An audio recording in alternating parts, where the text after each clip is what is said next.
This is the time of the year when NBA stars rise to the occasion, and Steve Smith has been the driving force in the Heat's playoff success. 2 years ago, they were swept by Chicago, but Smith made a big impression. The Heat win! The Heat win! What a win for this team! I remember sitting in a room one time talking to Michael Jordan about the young guys that he really thought were really going to be a player. He said, they got this kid down in Miami named Steve Smith that can play. I mean, to have somebody like that say something about you, got to make you feel pretty well. Definitely, Michael. I faced him a couple of times when he had 54 3/4 against us. But he told me you never backed off. Never backed up. Nothing, not to put down Michael, nothing. I was intimidated by where he played, but not intimidated when we actually got on the court. Smith gets by Michael. How would you describe your game to me? A person who draws a lot of attention, does a lot of different things in the court, not the obvious things. The little tricks here, the little slide moves, things you can get by without doing the fundamental things. Yo, the world is yours. The world is yours. You're such a nice, soft, easy kind of guy off the court, but on the court, it's totally the other way. Yeah, different. They call me Dr. Jekyll, Mr. Hyde. I definitely went on the court just to go crazy. I like to win. I never let nobody beat me. That's, I think, the attitude everybody has in Detroit. I fake your left and go right, straight down the lane. Here's one in your eye. You feel pain. You chumps like you, I gotta keep them in line. So prepare to suffer, boys, cause now you're mine.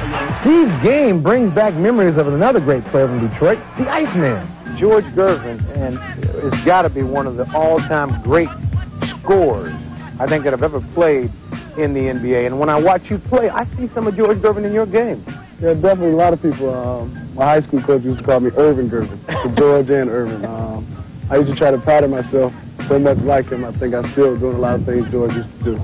And talking about Irvin, it was inevitable that you were going to get people say that you were like Magic Johnson because you went to Michigan State, 6'8", played point guard and the whole thing like that. I imagine that's got to be a major compliment. Definitely, it's an honor to be compared to one of the best player maybe ever, him and Michael Jordan.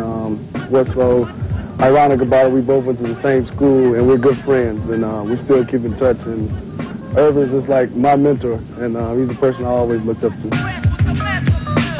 Tell me a little bit more about George Gervin, because a lot of young kids out there never got a chance to see George Gervin. What was it about his game that you really, really liked? The finger roll. We call it the dinner roll. Comes from Detroit. When George grabs the ball. Wait a minute now. In New York, it's the finger roll, and Detroit is the dinner roll. We call it the dinner roll. Especially when he adds a little margarine, a little butter, when he flips it and just lets it go. That's the good.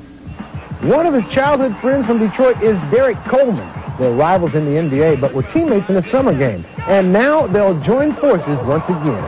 Finally, after all this time, you and D.C. playing against each other, you guys now have a chance on the Dream Team to play as teammates. That should be a lot of fun. Definitely. We've always dreamed. We wanted to go to the same college, but things happened. Then we wanted to get drafted. I wanted to get drafted by New Jersey and play with them, but that changed. But now we're on the, I guess, the big team.